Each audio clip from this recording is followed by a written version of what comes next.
बच्चों, कैसे हैं आप सभी? मैं आशा करती हूँ आप सभी लोग स्वस्थ और प्रसन्न होंगे। आज हम हमारा पाठ लिंग को पढ़ेंगे और समझें। आइए इस पाठ को प्रारंभ करते हैं। यह है पाठ 5 लिंग यानी जेंडर। लिंग किसे कहते हैं? लिंग यानी जिससे हमें किसी की स्त्री जाति या पुरुष जाति का बोध होता है, लिंग कहलाते हैं। आइए शुरू कर। छात्र और छात्रा कक्षा में पढ़ाई कर रहे हैं। गायक व गायिका बहुत सुरीला गा रहे हैं। चाचा जी व चाची जी हमारे घर आए हैं। इन वाक्यों में छात्र छात्रा, छात्र गायक, चाचा जी शब्द किसका पता चला रहे हैं? पुरुष जाति का। और छात्रा गायिका और चाची जी स्त्री जाति का बोध हमें करा रहे हैं। शब्द के जिस रूप से पुरुष या स्त्री जाति का होने का पता चलता है उसे लिंग कहा जाता है। लिंग के दो भेद होते हैं, स्त्रीलिंग तथा पुल्लिंग। संज्ञा के जिस रूप से पुरुष जाति का बोध होता है वो पुल्लिंग कहलाते हैं। जैसे मोर, पिताजी, नाना, मामा, लड़का, श्याम, ये सभी क्या है? पुरुष जाति की यानी पुल्लिंग है। उदाहरण के लिए पिताजी चाय पी रहे हैं, मोर पंख फैलाकर नाच रहा है, घोड़ा दौड़ रहा है। यहाँ पर पिताजी, मोर और घोड़ा तीनों पुल्लिंग है, यानी ये पुरुष जाति का बोध हमें करा रहे हैं। पुल्लिंग की पहचान। पुल्लिंग की पहचानों में वृक्ष जितने होते हैं यानी जितने भी पेड़ हमारे मौजूद हैं, नीम, बरगद, पीपल, अमरूद, आम, जितने भी पेड़ है वो हमेशा पुल्लिंग होते हैं। ऐसे नहीं कहते हैं पेड़ सो रही होगी, कहीं पेड़ सो रहा होगा। कहते हैं ना रात में पेड़ ना हिलाओ, तो पेड़ को काटा, ऐसा नहीं पेड़ को काटी, नहीं, पेड़ को काटा, यानी वृक्ष हमेशा पुल्लिंग होते हैं। धातुओं के नाम हमेशा पुल्लिंग होते हैं। सोना, चांदी, तांबा, लोहा सभी क्या होते हैं? चांदी को छोड़ के सोना, पीतल, तांबा सभी क्या होते हैं? ये पुल्लिंग का बोध कराते हैं, ये पुल्लिंग होते हैं।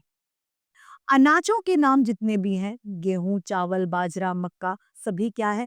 जो ये क्या है? सभी पुल्लिंग है। रत्न जितने भी होते हैं सब पुल्लिंग होते हैं, जैसे हीरा, पन्ना, मोती, मूंगा, माणिक, ये सभी क्या है? पुल्लिंग है, कोई भी स्त्रीलिंग नहीं। जितने भी पर्वतों के नाम हैं, पहाड़ों के नाम और सागरों के नाम, जैसे हिमालय, अरावली, ये सब क्या है? विंध्याचल पर्वत, ये सभी क्या है? पुल्लिंग। जितने भी सागर हैं, हिंद महासागर, प्रशांत महासागर, ये अरब सागर, ये क्या है? ये सभी पुल्लिंग है। महीने और सप्ताह के नाम हमेशा पुल्लिंग होते हैं, जैसे ज्येष्ठ, बैसाख, ज्येष्ठ, आषाढ़ आदि सभी क्या है? पुल्लिंग। जितने भी देशों के नाम हैं वो हमेशा पुल्लिंग होते हैं, जैसे भारत, चीन, पाकिस्तान, अफगानिस्तान, ईरान, अमेरिका, सब क्या है? पुल्लिंग है। ऐसे नहीं मैं अमेरिका गया, हम क्या बोलते हैं? अमेरिका गया था, अमेरिका से लाया, तो अमेरिका हमेशा पुल्लिंग है क्योंकि वो एक देश का नाम है। शरीर के अधिकतर अंग पुल्लिंग होते हैं, सिर, हाथ, पैर, कंधा आदि सभी क्या है? पुल्लिंग। समूह का बोध कराने वाले शब्द हमेशा पुल्लिंग होते हैं, जैसे कि गुच्छा, संघ, सेना, दल, झुंड, मंड आदि। कुछ शब्द ऐसे होते हैं जो हमेशा पुल्लिंग ही होते हैं, जैसे तोता, मच्छर, भालू आदि, ये सभी क्या है? पुल्लिंग ही होते हैं।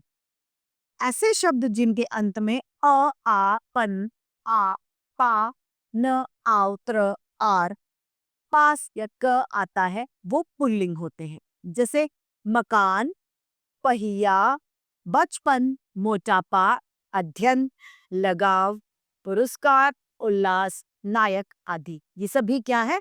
सभी पुल्लिंग। अब आता है हमारा दूसरा स्त्रीलिंग। स्त्रीलिंग जिन शब्दों से हमें स्त्री जाति यानी महिला जाति का बोध होता है वो स्त्रीलिंग कहलाते हैं। संज्ञा शब्द के जिस रूप से स्त्री जाति का पता चलता है स्त्रीलिंग कहलाते हैं, जैसे कि नानी, माँ, कढ़ाई, लौकी, ये सभी क्या है? स्त्रीलिंग। जैसे बिल्ली दूध पी रही थी, लड़की गेंद से खेल रही थी, माताजी स्वेटर बुन रही थी। इसमें बिल्ली, लड़की और माताजी नारी यानी स्त्री जाति का बोध करा रहे हैं, अतः ये स्त्रीलिंग शब्द है। स्त्रीलिंग की पहचान कैसे होगी? जितनी भी नदियां हैं हमारी, गंगा, यमुना, सरस्वती, सतलुज, ब्रह्मपुत्र, ये सारी नदियां क्या है? स्त्रीलिंग होती हैं। जितनी भी नदियां हैं, शरीर के कुछ अंगों के नाम हमेशा स्त्रीलिंग होते हैं, जैसे कि एड़ी, उंगली, नाभि, भुजा, कमर आदि। भाषा और बोली तथा लिपि के नाम हमेशा स्त्रीलिंग होते हैं। जो भी भाषा हम बोलते हैं, चाहे पंजाबी हो, मराठी हो, गुजराती, मलयालम, सभी क्या है? स्त्रीलिंग होती हैं। नक्षत्रों, विधियों के नाम हमेशा स्त्रीलिंग होते हैं, जैसे कि अश्विनी, रोहिणी, अमावस्या, एकादशी, द्वादशी आदि। कोमल भावों के नाम व शक्ति सूचक नाम स्त्रीलिंग होते हैं, जैसे कि दया, कोमल, समिति, सीमित, सेना, बैठक आदि। हिंदी भाषा के कुछ शब्द हमेशा स्त्रीलिंग होते हैं, जैसे कि कोयल, चील, मक्खी, मछली, मैना, गिलहरी आदि। यदि अब उसमें हमें पुरुष का पता चला तो क्या बोल देंगे? मर, अ, नर छिपकली, मादा मछली इत्यादि। कुछ आहारों के नाम स्त्रीलिंग होते हैं, जैसे कि कचौड़ी, चाट, खिचड़ी, पूरी, दाल आदि। ऐसे संज्ञा शब्द जिनके आखिर में ई, आवर, इया, आई, आहत, आस, ट, वत आनी आता है, वो शब्द क्या होते हैं? स्त्रीलिंग होते हैं, जैसे थकावट, डिबिया, मित्रता, भलाई आदि। नमा, कुछ संज्ञा शब्दों का लिंग परिवर्तन करने के रूप में रूप बदल जाते हैं, जैसे कि माता का पिता, भाई, भाभी, नर, मादा, कवि, कवियत्री, स्त्री, पुरुष, विद्या, विद्वान, विदुषी, बैल, गाय इत्यादि।